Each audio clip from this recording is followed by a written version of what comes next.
आज हमें ये जो ग्रीनलैंड ऐसा दिखता है, क्या आपको लगता है कभी ये ग्रीनलैंड ऐसा भी हुआ करता था? सच नहीं लगता ना, पर साइंटिस्ट के हिसाब से ये सच है।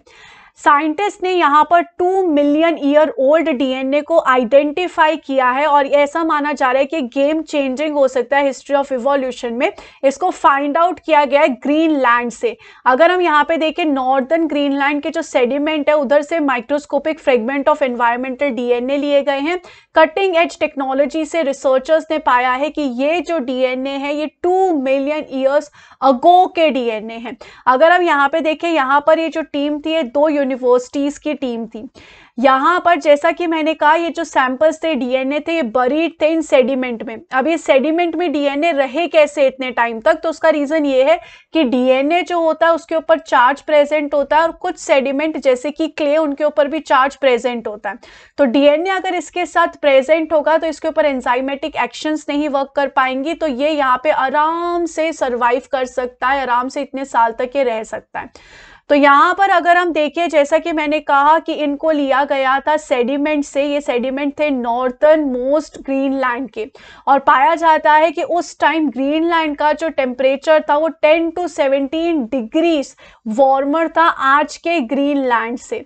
तो अगर हम यहाँ पर देखें, यहाँ पर साइंटिस्ट ने डिस्कवर किया है कि उस टाइम पे एनिमल्स थे, प्लांट्स थे, माइक्रो ऑर्गेनिजम्स थे, रेनडियर था, हेयर्स था, लैमिंग्स थे, बर्च थे, पॉपुलर ट्रीज था, और उसी के साथ साथ एक जो बड़ी चीज आई है वो था मैस्टोडॉन भी उस एरिया में प्रेजेंट था, जो कि एक आइस एज मैमल है, जिसको माना जाता है कि वो सिर्फ नॉर्थ एंड सेंट्रल अमेरिका में ही था, लेकिन अब ये देखा गया है कि अब वो ग्रीनलैंड में भी था। तो अगर हम यहाँ पर देखें, साइंटिस्ट ने इसके लिए सारे के सारे डीएनए फ्रेगमेंट को यहाँ पर एक्सटेंसिव लाइब्रेरी, डीएनए लाइब्रेरी से कंपेयर किया अच्छे से, present animals, plants, micro organisms, इन सब से इन्होंने यहाँ पे कंपेयर किया था।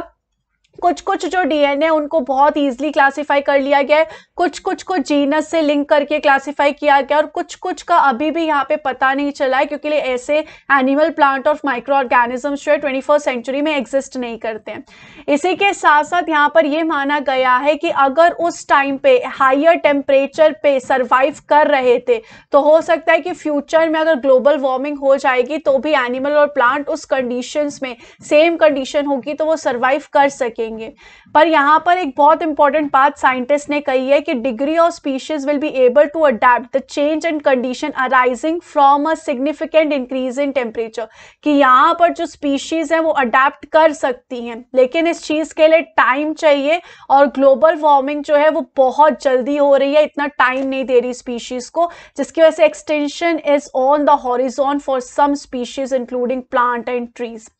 साइंटिस्ट ने यह भी बोला है कि यहाँ पर DNA from a wide range of microorganism including bacteria और फंजाई जो है वो भी यहाँ पर उनको मिले थे उधर। उसी के साथ साथ साइंटिस्ट ने बोला है कि जो क्ले है इसमें ये सारे डीएनए जो थे अटैच थे, और वार्म टेम्परेचर में भी वो सर्वाइव कर सकते हैं। तो इसलिए अगर हम अफ्रीका में इन क्ले को देखेंगे तो हो सकता है कि हमें बहुत सारी नई टाइप की स्पीशीज भी देखने को मिल जाए। तो अगर आपको इसके बारे में बहुत अच्छे से पढ़ना है तो नेचर में ये पेपर पब्लिश हुआ है, मैं लिंक नीचे डिस्क्रिप्शन बॉक्स में दे दूंगी, अगर आप इंटरेस्टेड हो गाइस तो जरूर पढ़िएगा।